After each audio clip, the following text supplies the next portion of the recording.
네, 오늘 설교의 제목은 이게 뭐지? 이게 뭐지?라는 제목으로 말씀을 나누도록 하겠습니다. 오늘 세 번째 본문인 마태복음 20장 1절부터 16절의 말씀은 유명한 포도원 일꾼의 비유입니다. 비유는 전달하고자 하는 이야기를 쉽게 전하려고 할 때 사용하셨던 예수님의 전달 방식입니다. 1절과 2절 말씀을 보면 이렇게 되어 있습니다. 하늘나라는 자기 포도원에서 일할 일꾼을 고용하려고 이른 아침에 집을 나선 어떤 포도원 주인과 같다. 그는 품삯을 하루에 한 데나리온으로 일꾼들과 합의하고 그들을 자기 포도원으로 보냈다. 이렇게 되어 있습니다. 2절 말씀에 포도원 주인이 한 데나리온을 주고 일꾼을 고용하는 장면입니다. 신약 성경은 그리스어로 기록되어 있기 때문에 데나리온이라고 발음하지만 로마는 라틴어를 사용했기 때문에 데나리우스라고 합니다. 이 데나리오는 기원전 211년 로마와 카르타고가 전쟁을 하던 2차 포에니 전쟁 당시 로마 원로원에서 발행하기 시작해서 4세기 콘스탄티누스 황제가 금화로 화폐를 개혁할 때까지 오랜 기간 사용된 로마의 공식 화폐입니다. 시기마다 데나리온의 가치와 은의 함량이 달라지긴 했지만 로마 제국의 화폐로 예수님께서 활동하던 시기에도 유대인들은 이 돈을 사용했습니다. 성경에 기록된 데나리온의 가치가 정확히 얼마인지는 계산하기는 어렵습니다. 그러나 통상적으로 보통 노동자가 하루 일하면 받는 돈이 한 데나리온이었고 그 데나리온을 가지고 한 가정이 하루 식사할 수 있는 식량을 구매할 수 있었다고 합니다. 다시 본론으로 돌아와서 예수님의 포도원 비유의 핵심은 그 일꾼들이 몇 시에 포도원에 들어와서 몇 시간을 일했는가, 어떤 데나리온으로 받았는가 하는 것이 아닙니다. 더 중요한 것은 주인이 일한 시간의 차이 없이 모든 사람에게 똑같은 비용을 주었다는 것입니다. 그래서 하나님께서는 우리의 사정과 필요를 잘 아시는 분이시고 은혜를 베풀어 주시는 분이다라는 것을 이야기하는 것입니다.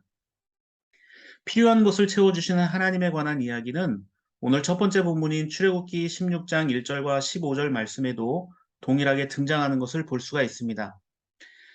흔히 만나와 메추라기의 비유에 관한 이야기인데 메추라기와 만나와의 사건에 관한 이야기인데 1절, 2절과 12절 말씀을 보면 이렇게 되어 있습니다. 2절과 12절에는 원망이란 단어가 등장합니다. 자, 이스라엘 사람들이 광야에서 모세와 아론을 원망했다. 또 이스라엘 전선이 원망했다라고 할 때 이 원망을 언제부터 했을까요? 1절 말씀을 보면 이집트에서 나온 뒤라고 되어 있지요. 이 사람들은 이집트를 떠날 때부터 불만을 품고 있었다라는 겁니다. 불만이 가득한 채로 나오니까 광야도 싫고 모세나 아론이 하는 말과 그들의 행동도 싫은 겁니다. 이스라엘 사람들은 아예 처음부터 이집트를 떠나기 싫었던 겁니다. 그래서 끊임없이 그럴듯한 이유를 대면서 이집트로 돌아가야 할 명분을 제시합니다. 3절 말씀을 보면 이스라엘 자손들이 이렇게 모세에게 항의를 하죠. 차라리 우리가 이집트 땅, 거기 고기 가마 곁에 앉아 배불리 음식을 먹던 그때에 이렇게 이야기합니다. 자, 고기를 배불리 먹던 그 땅, 거기가 바로 이집트다. 지금 우리가 있는 곳은 먹을 것이 없다. 그러니 이집트로 다시 돌아가자라는 논리입니다. 그런데 10절 말씀 보면 하나님은 어떻게 하십니까? 너희들이 고기를 먹었던 이집트 땅으로 돌아가려고 하고 지금 이곳이 먹을 것이 없다고 불평불만하는데 그렇다면 너희들이 원망하는 소리를 내가 들었는데 먹을 것이 이집트에만 있는 줄 아느냐? 내가 보여주마 하면서 광야에다가 먹을 것을 뿌려버리셨습니다. 그래서 13절 말씀을 보면 메추라기가 날아오고 14절에는 안개가 걷히고 나자 땅 위에 눈사라기 같은 것이 덮여 있었습니다. 자, 일종의 하나님께서 나는 어느 곳에나 존재한다라는 선언이 아니겠습니까? 그걸 보고 이스라엘 사람들이 좀 당황합니다. 그래서 15절 말씀을 보면 들판에 쌀아기처럼 덮여 있는 것을 보고 이게 무엇이냐 하고 묻습니다. 무엇이냐? 자, 이것을 히브리어 원어는 이렇게 쓰고 있고 읽을 때 이것을 우리말로는 마후라고 읽습니다. 마후. 자, 그렇다면 여러분 여기서 궁금점이 생겨야 됩니다. 발음이 거꾸로 된 거 아닌가요? 후마 아닌가요? 왜 마후라고 읽습니까? 라고 하는데 히브리어는 우리가 글을 읽는 순서랑 반대로 씁니다. 우측에서부터 좌측으로 읽고 씁니다. 자, 제목을 한번 읽어보십시오. 이것은 문신립독이 아니라 1896년 조선에서 발행된 독립신문입니다. 우리나라에도 1945년 가로쓰기를 정하기 이전까지는, 아니 그 이후에도 우측에서 좌측으로, 그것도 세로로 쓰는 것이 일상이었고, 지금은 거의 없지만 예전에 이런 성경 읽어보셨던 분도 있을 겁니다. 좀 나이가 있는 분들은 이런 성경 보셨을 텐데, 여전히 이렇게 쓰여진 성경을 보는 사람들이 있습니다. 자, 아무튼 마후라고 할 때 이 히브리어 마후의 마는 영어로 what, 무엇입니다. 그리고 후는 인칭대명사입니다. 자, 여기에서 만나라는 말이 나옵니다. 마후에서 만나라는 말이 나오는데 정확한 뜻은 이게 뭐야? 라는 겁니다. 이게 뭐야? 뭐 이게 뭐지? 이런 겁니다. 자, 자기들이 먹는 음식 이름도 모르고, 아니 이름을 붙일 수도 없는 건데 먹을 수는 있으니까 이름도 모르는 음식을 먹은 겁니다. 이름을 몰랐기 때문에 바울도 고린도전서 10장 3절에서 그냥 신령한 음식이라고 했습니다. 우리 인생에도 이런 만나와 같은 것들, 즉 이게 뭐지? 하는 것들이 많습니다. 하나님은 그렇게 우리의 경험과 계획과 지식과 능력을 초월해서 일하시는 분입니다. 인간이 비록 불평과 원망을 쏟아내지만 우리가 노력하지 않으면 오늘 당장 죽을 것처럼 걱정하며 살지만 실제로 우리가 살아가는데 꼭 필요한 것을 공급해 주시는 분은 결국 하나님이라는 사실을 잊지 말아야 합니다. 우리 삶의 현실이 이집트처럼 뭐 눈에 좋아 보이는 것이 될 수도 있고 광야처럼 부족한 것 투성이일 수도 있습니다. 하지만 어느 것이든 상관없습니다. 하나님께서는 언제 어디서나 존재하시며 나와 함께 하시는 분이기 때문입니다. 그 하나님은 어떤 분이십니까? 다시 마태복음 말씀으로 돌아와서 20장 1절과 2절 말씀을 잘 보십시오. 예수님께서는 하늘나라가 어떤 포도원 주인과 같다라고 비유하셨습니다. 그러니까 이 포도원 주인이 하는 행동을 보면 하나님이 어떤 분인지 알 수 있다는 것입니다. 하나님에 대해 설명하기 전에 그렇다면 예수님께서 왜 비유를 말씀하셨는지 좀 설명을 해야 될 것 같습니다. 직접 이야기하셔도 되는데 굳이 왜 이렇게 비유로 말씀을 하셨을까요? 버나드 브랜든 스캇이라고 하는 미국의 신약학 교수가 쓴 예수의 비유 새롭게 듣기라는 책을 보면 하나님 나라를 설명하는 예수님만의 독특한 방식이 있는데 그게 바로 비유라고 말합니다. 예수님께서 이렇게 비유를 자주 사용하신 이유는 그 주님의 사회적 신분 때문이었다고 말합니다. 저자는 예수님께서 갈릴리 사람으로 유대인 소장농이었다 이렇게 말하는데요. 예수님에 대해서 세 단어가 등장하죠. 갈릴리 사람, 유대인, 소장농이라는 단어입니다. 갈릴리 사람이란 말은 예루살렘으로 대표되는 엘리트 유대교와는 거리가 있었다는 것을 말합니다. 성경에도 예수님과 그 제자들을 갈릴리 사람으로 비하하는 표현이 등장하는 것을 볼 수 있습니다. 갈릴리는 폄하, 편견, 차별의 대명사입니다. 우리나라에서도 어떤 특정한 국가나 지역을 지칭하면서 비하하는 경우가 있죠. 당시 갈릴리 지역에 살던 사람들 중에는 헬라어를 사용하는 일부 고위층을 제외하면 대부분 힘이 없고 가난한 자들이었습니다. 자기 땅이 없던 절대 다수의 갈릴리 주민들은 고정 수입이 없었기 때문에 먹고 살기 위해서 남의 땅을 빌려서 세금을 내며 농사를 짓는 소작농이 되거나 또는 어부가 되거나 날품팔이를 하든지 뭐 오늘 세 번째 본문에 등장하는 것처럼 포도원 같은 곳에 들어가 막노동으로 하루하루 먹고 살아야 했습니다. 이런 사람들에게 예루살렘 성전에서 행해지는 제사장의 언어와 종교 의식은 어쩌면 현실의 삶과 동떨어진 어색한 것이었을지도 모릅니다. 예수님은 그런 갈릴리 사람이었습니다. 그래서 갈릴리 사람들의 일상의 언어로 하나님 나라를 설명하셨습니다. 또 예수님은 유대인이었습니다. 이건 의심의 여지가 없죠. 예수님이 유대인이라는 사실은 예수님의 사역의 근거들이 이방 종교나 다른 경전이 아니라 유대교와 구약에 기초한 것이란 사실을 나타내고 있습니다. 어떤 이들은 예수가 유대인이니까 외국인이고 유대교 역시 이방의 종교이니까 우리만의 종교와 신을 믿어야 한다 이렇게 말합니다. 그러나 그것이야말로 극단적인 민족주의입니다.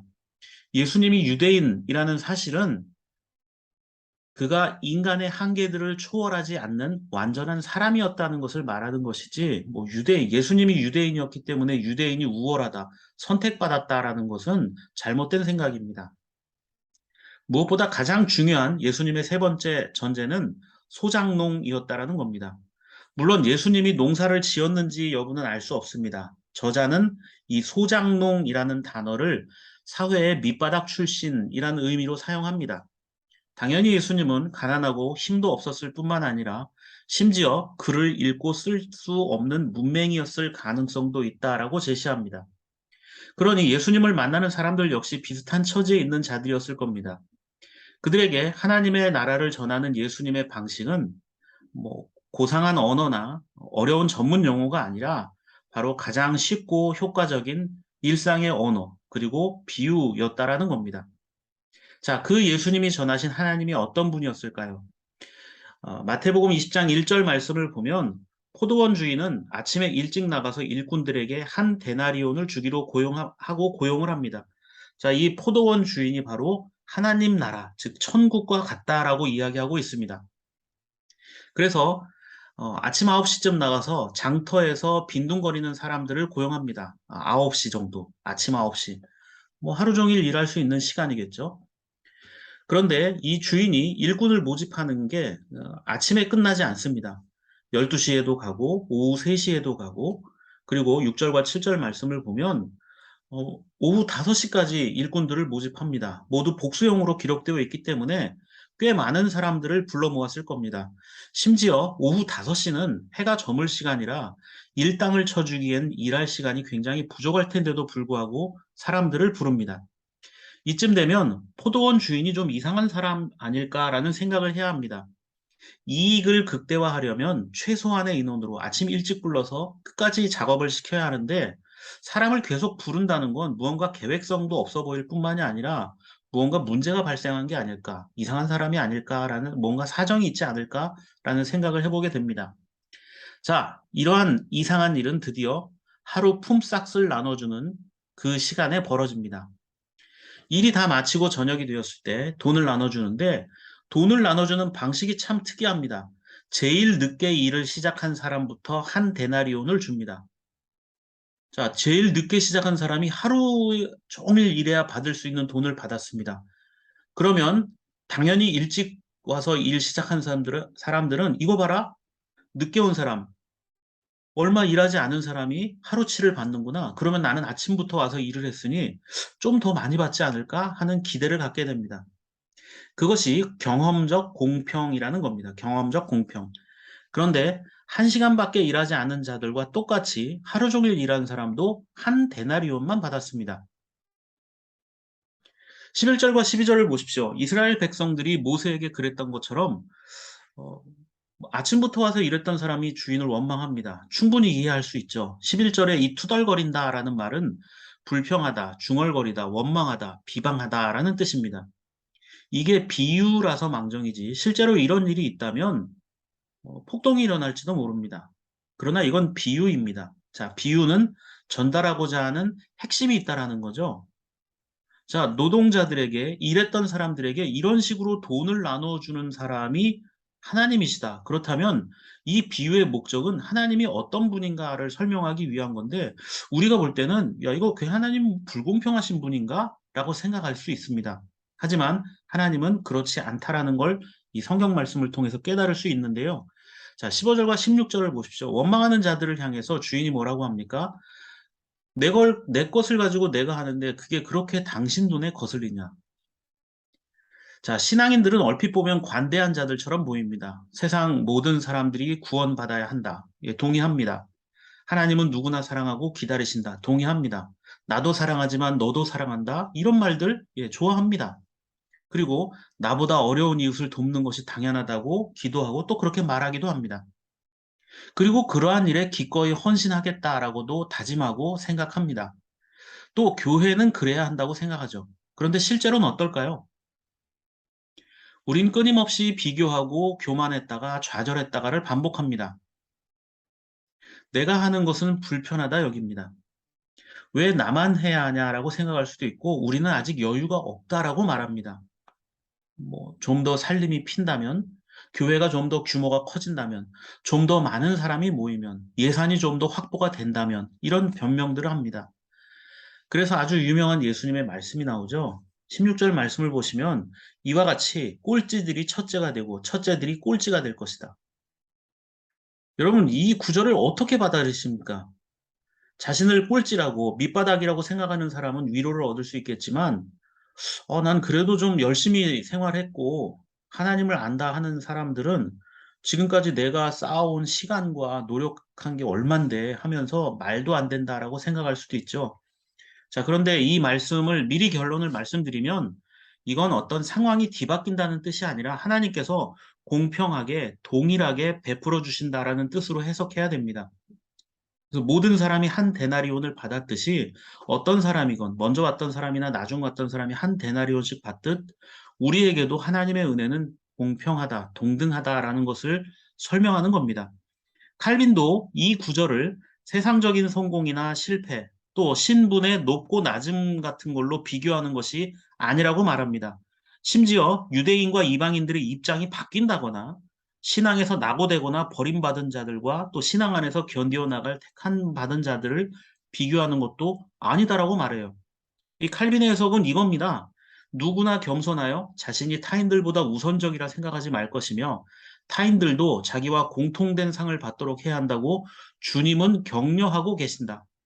즉, 칼빈은 16절에 이 신앙인이 갖추어야 할 겸손과 정의에 대한 가르침에 대해서 설명하는 것이라고 하는데요. 자, 내가 남보다 우선권이 있다는 생각하지 않는 것이 겸손이라면 하나님께 남들도 나와 같은 상을 받아야 한다고 여기는 것이 정의라고 말합니다. 겸손과 정의.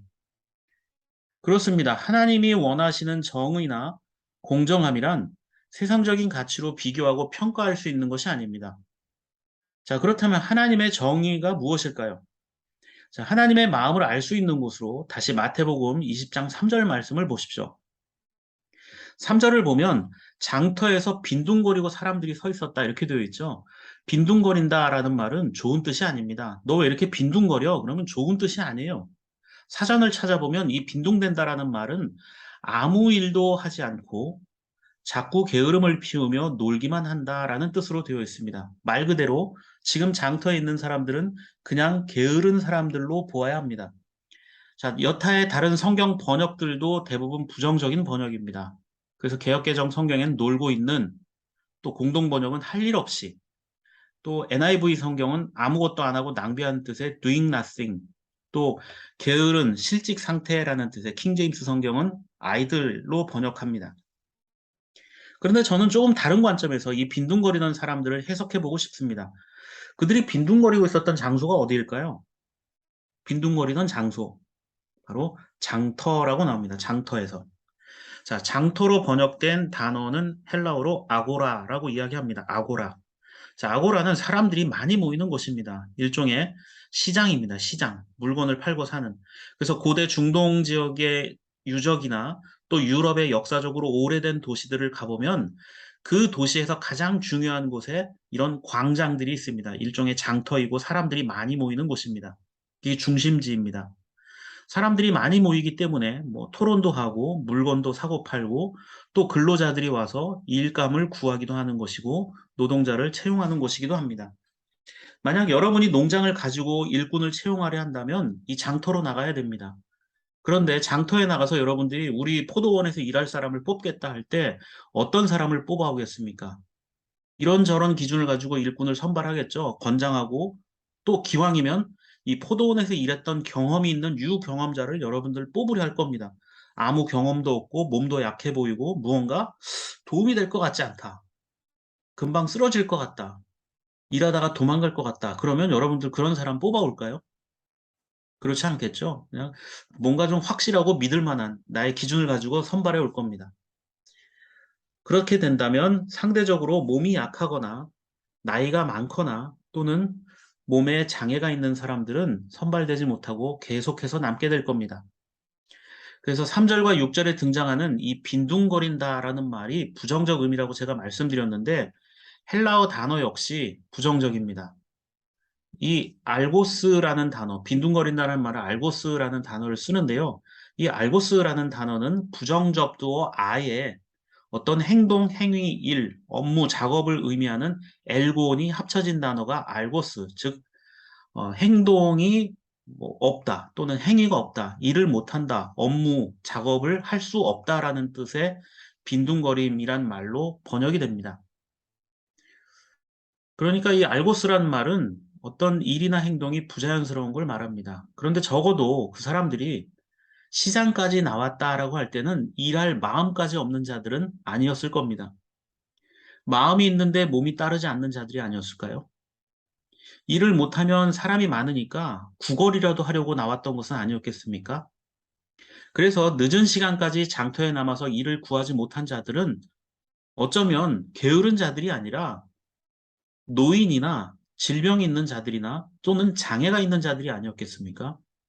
그런데 이 포도원 주인은 계속해서 시장에 나갑니다. 그 이유는 그러한 자들의 사정을 모른 채 할 수 없어서가 아니었을까요?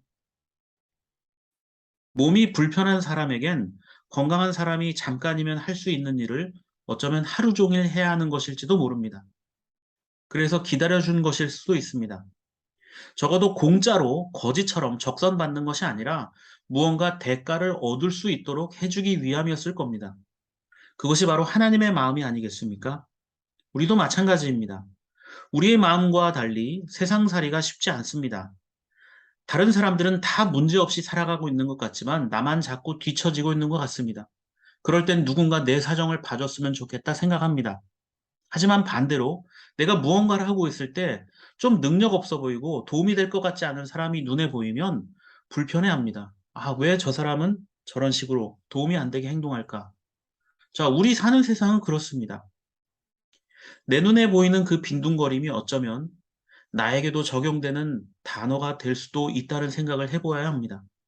그러나 하나님께서는 남들 다 문제없이 살아가는 것 같고 나만 다 뒤처지는 것 같은 그 상황 속에서도 염려하거나 두려워하지 말라고 말합니다. 왜 그렇습니까? 포도원 주인처럼 끊임없이 우리를 살피시는 주님이기 때문이다라는 점입니다.